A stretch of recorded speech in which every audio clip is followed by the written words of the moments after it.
इसमें मैं एक सिर्फ मैं कहूँगा ये मेरे आइडेंटिटी क्राइसिस के ऊपर भी अगर मैं बस ये अब मेरे लिए भी है, हम सब के लिए है कि हज़रत अली रज़ी अल्लाह तआला से किसने पूछा कि आप दीन पर कब चलते हैं, इबादत कब करते हैं?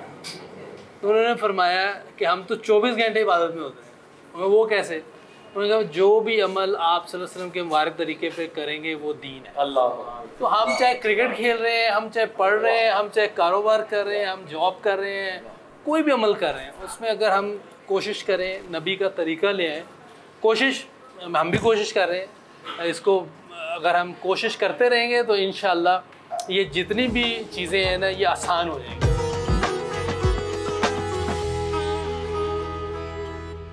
मेरा बेसिकली जो सारी अभी तक कॉन्वर्सेशन हुई उसमें मुशी भाई ने कुरान की बात की, बुकलेट की बात की, मैनुअल की बात की कि कुरान हमारे लिए एक गाइडेंस है, एक बुकलेट है, सारी अल्लाह ताला ने चीज़ें खोल खोल के बयान की।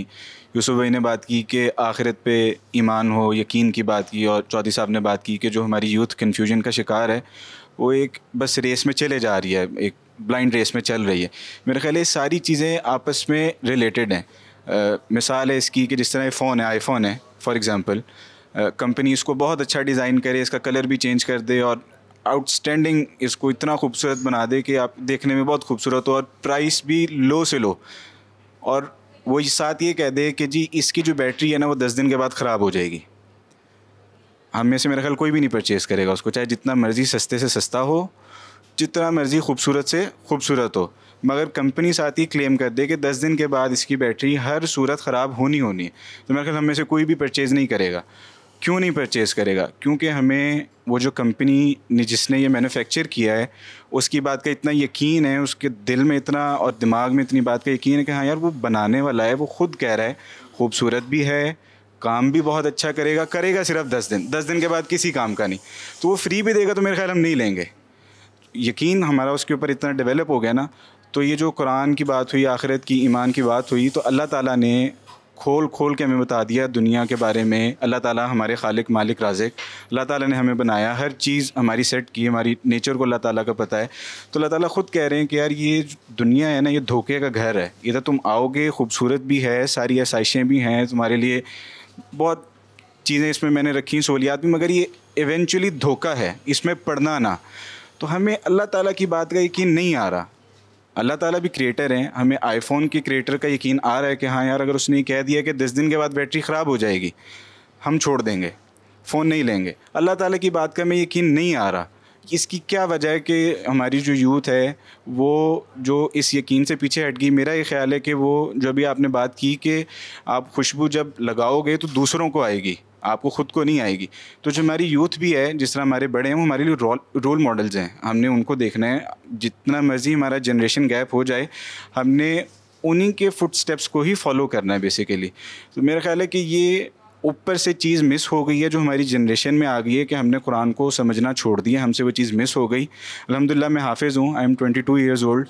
तो ये चीज़ मैं बड़ी ज़ोर से मिस करता हूँ कि यार मेरी 22 साल की उम्र हो गई, मैं हाफिज़ भी हूँ, अल्लाह ताला ने बड़ी अच्छी आवाज़ भी दी कुरान पढ़ने के लिए, मगर मुझे कुरान समझ नहीं आता, मतलब कि उसकी ट्रांसलेशन नहीं आती, उसके वर्ड्स नहीं पता, अल्लाह ताला क्या हुक्म दे रहे हैं नहीं पता।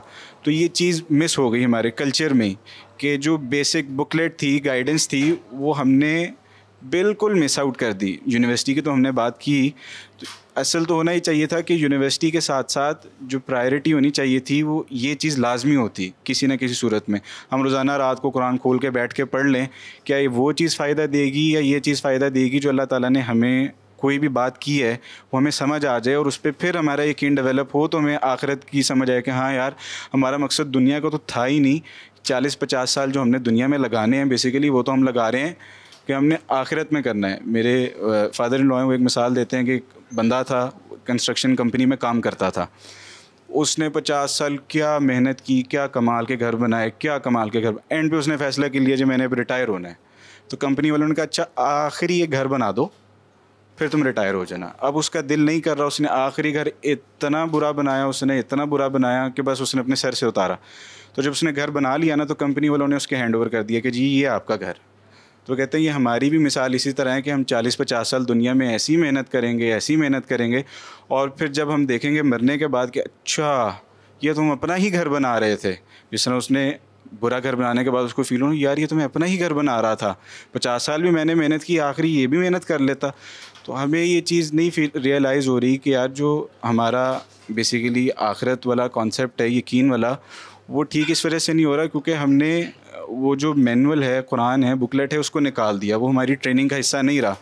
तो इसमें मेरा ख्याल है यूथ का कोई कसूर नहीं है, ये हमें चीज़ बड़ों की तरफ से ही नहीं हुई। हाफिज साहब, एक तो मैं फ़ैन हो गया आपका, एक तो आप हाफिज़ कुरान, 22 साल आपकी उम्र, और आपके फादर इन लॉ भी हैं, मतलब आपकी निकाह हो गया, जिंदाबाद है। बड़ा मेरी ख्वाहिश थी 22 साल की उम्र में शादी हो, तो ये बड़ी नहीं, मेरी 20 साल की उम्र में हो गई थी। ऑल इम्प्रेस, ये बड़ी ज़बरदस्त। और मुझे लगता है कि अब के वक्त में इसको भी रिवाज देने की बहुत ज़्यादा ज़रूरत है। मतलब मेरा ये दिल चाहता है कि अगर बच्चे और बच्ची इकट्ठे पढ़ रहे हैं तो वो निकाह करके इकट्ठे फिर क्यों नहीं पढ़ सकते, वो दोनों बैग पैक रख के क्यों नहीं जा सकते यूनिवर्सिटी। वो हमारा चूंकि शादी का सर्कस इतना बड़ा है जिसका हमारी उससे कोई ताल्लुक नहीं है तालीमात से, कि उस पर हम क्या क्या करते हैं और वो सब हम उसमें से गुजरते हैं। मेरी एक गुजारिश आप लोगों से है बड़ी, बी काइंड टू योरसेल्फ। आप लोग बहुत अच्छे हैं, मैं समझ सकता हूँ हालात जिस तरह से हैं, ऐसा कोई नहीं है आपने को वो तूफान तोड़ा या कुछ किया, आप लोग बहुत भले लोग हैं।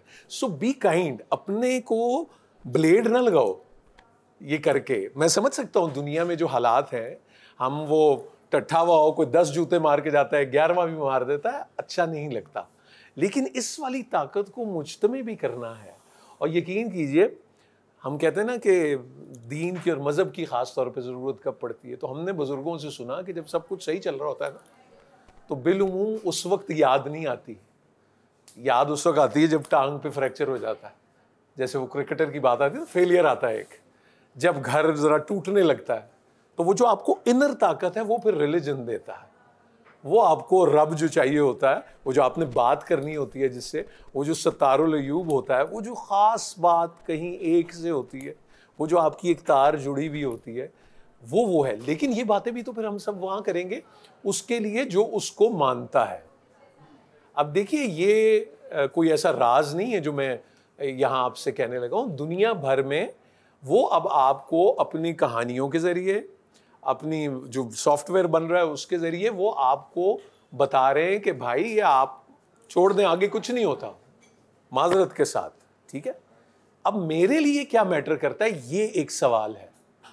डिफेंसिव हम हुए, लिबास पे डिफेंसिव हुए, पहनावे पे डिफेंसिव हुए, खाने पे डिफेंसिव हुए, रहने पे क्यों?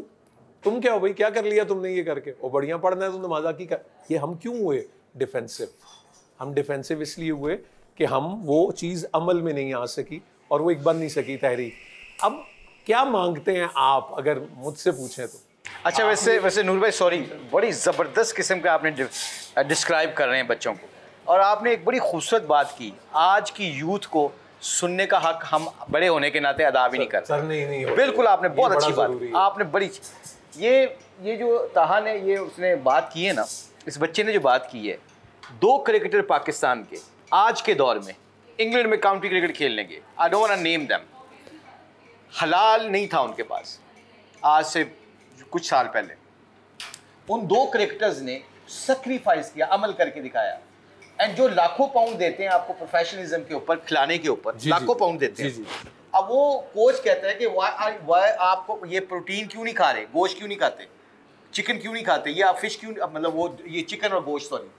तो उन्होंने कहा जी अब हम मुसलमान हैं, हम हलाल खाते हैं, इसलिए हम सब्जियां खाते हैं, इसलिए हम सैलड खाते हैं। तो उनका तुम तो इंजर्ड हो जाओगे, तुम्हारे मसल्स को चाहिए प्रोटीन चाहिए।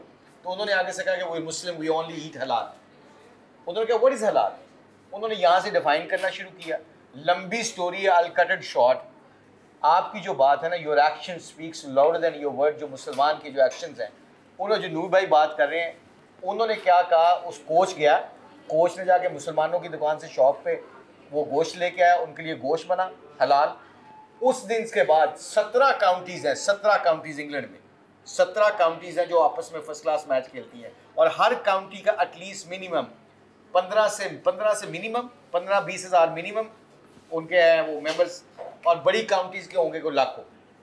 वहाँ पे अल्लाह ने उन 2 मुसलमानों के अमल की वजह से अब जहाँ पे भी आप दुनिया में चले जाते हैं, वो आपको उस ग्राउंड के अंदर हलाल गोश्त मिलता है। इवन इंग्लिश क्रिकेटर्स और English people don't mind to eat हलाल, इवन दे सेड दैट हलाल meat is better than non हलाल मीट। सो आपकी जो बात है बिल्कुल सही बात है बच्चों।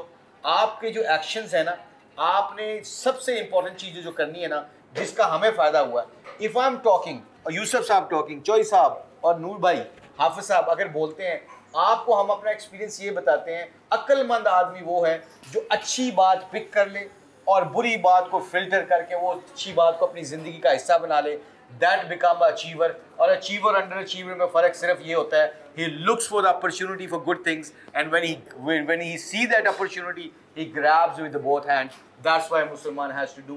वो कहते हैं ना, यूसुफ ने कहा रास्ता देना शुरू कर दो, कभी लेट नहीं होगे, यतीमों के सारों के ऊपर हाथ रखना शुरू कर दो, कभी नीचे नहीं गिरोगे। सो इस वक्त मुसलमान को एक दूसरे का ख्याल रखने की और जजमेंटल नहीं होने की। नूर भाई, मेरे ख्याल में मैं जहाँ पे भी गया हूँ यूनिवर्सिटीज़ में स्टूडेंट्स के साथ, चोई साहब, मुझे ये लगता है सबसे पहले जो हमें आप लोगों को, मुझे किसी को नहीं, हम सबको अल्लाह का शुक्र अदा करना चाहिए। आप मुझसे एक सवाल करें कि कैसे हैं मुश्ताक भाई? जी आप कैसे हैं? तबाह बर्बाद हो गए, इकॉनमी देखो, डॉलर्स का रेट देखो, अब लाइक ये बिजली का बिल देखो, सुई गैस का बिल इस दफ़ा इतना है, बच्चों की एजुकेशन अफोर्ड नहीं कर सकते। You cry and cry and cry. आप यकीन माने, इल्ला माशाल्लाह, मुझे कहने में शर्म आ रही है ये कि 5 करोड़ की बात जिसके गाड़ी है ना, जिसके पास, वो पेट्रोल के ऊपर रो रहा है। आप क्योंकि लोग इसलिए कि हर जगह जहाँ पे इन्वायरमेंट बैठी है, you talk negative all the time, जबकि अल्लाह क्या कह रहे हैं, जो मेरा शुक्रगुजार बंदा और बंदी बन जाते हैं उसकी नेमतों में शुक्र अदा, उसकी नेमतों में मजीद इजाफा करता हूँ। So this is my point of view also. Now we need that, I desperately need कि शुक्रगुजार होना चाहिए और अल्लाह का हर वक्त, जिस वक्त भी जिस हाल में रखे, उसका हर वक्त को। दोबारा सवाल करो जी, आप पूछें कैसे हैं? जी आप कैसे हैं? अल्लाह का लाख लाख शुक्र, अल्लाह की नेमतों का। मैं देख सकता हूँ, मैं सुन सकता हूँ, मैं अपना बात कर सकता हूँ, अल्लाह ने मुझे ज़िंदगी दी है। किस किस नेमत, फबी यही आला रब्बी कुमा तो कज़ीबान, मैं अल्लाह की कौन कौन सी नेमत का शुक्र अदा करूं।